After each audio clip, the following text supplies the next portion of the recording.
Let's chat about a condition that hopefully you'll never have to deal with, and that's cervical whiplash, okay? When we hear of whiplash, we think car accidents, right? Whiplash can also occur in like sports injuries, football, basketball, contact-related sports. Vast majority of them occur as a result of high-speed motor vehicle accidents. Usually a patient gets rear-ended uh, and it develops this sort of whiplash injury, right? So what is the mechanism of a whiplash injury? What is it, right? It's actually an injury to the ligaments of the spine, okay? So what is the job of a ligament? The job of a ligament is to hold two bones together. So this is the analogy I use with my patients. So if you have two vertebrae on top of each other, when you bend forward, they should stay directly on top of each other, or you're bending to the side. They should never kind of glide like this, right? That's the job of the ligaments to keep them in that position. Now, if you have laxity occur in a ligament, what happens is when you go to bend forward, you get a little bit of translation here that occurs, and that could lead on a backward force to the disc and cause disc herniations or disc injuries down the line. So it's definitely something that we want to be aware of if it's there. One of the difficult things about whiplash is they're usually slow to kind of progress early on. So I always say it follows kind of the course of an ankle sprain, because ankle sprains is an injury to a ligament also, right? Same type of tissue being involved, same kind of timeline of injury, right?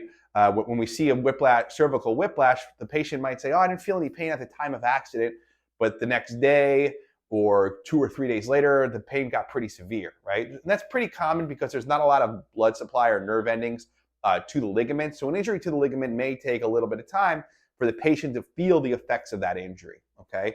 We're gonna show you a couple ways that we help determine the severity of these whiplash cases in our office. And pretty simple. Range of motion, we'll do active range of motion, passive range of motion, and then we'll also do a couple tests just to make sure that there's no discogenic or radiculopathy involved.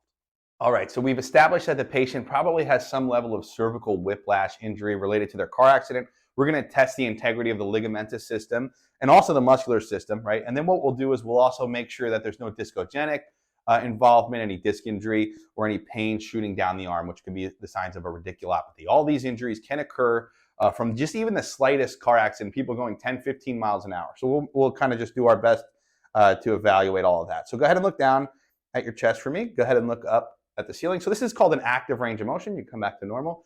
Patient's driving the range of motion. This helps us give a clue on what's going on in the muscular system, because she has to activate the muscles to run through this range of motion. Go ahead and turn to the left and turn to the right. Now, the whole time what I'm looking is there a difference in range of motion? So am I getting the full 80 degrees of rotation, the full 60 degrees of flexion extension, or is there pain at end range, right? So a lot of times we'll instruct the patient, let us know if you're feeling pain.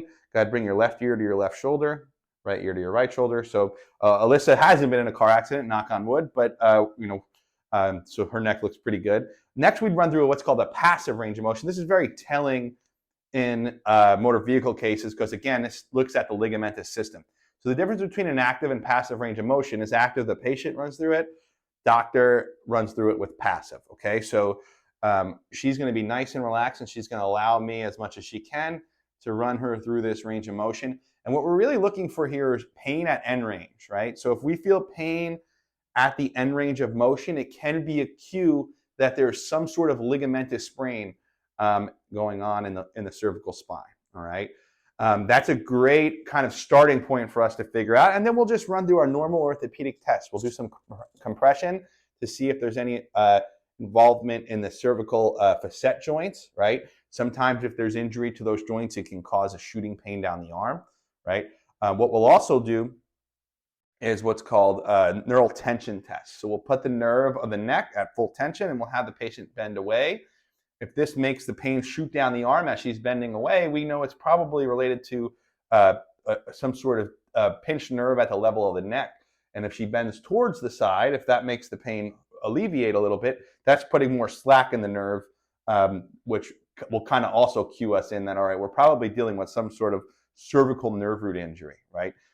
These are all common things that we look for in motor vehicle accidents. Again, it's very important to know that the current research shows it takes about 105 days from the time of accident, 105 days later to go back to pre-accident status. It's a long time. It's like 3.5 months, right? And that can be very overwhelming for patients, but it's important to remember that analogy I used earlier with the sprained ankle, right? So when you sprain your ankle early on, the first month is very rough, and then it gets better, and you're able to resume activity, but you still have to be cautious. The same thing goes for these type of injuries. You might have a lot of pain for that first month, but eventually that will subside, but you still have to be careful. Once you're pain-free, you're not 100% better because there is some level of instability, okay? If you have any questions, feel free to reach out. I hope this was helpful.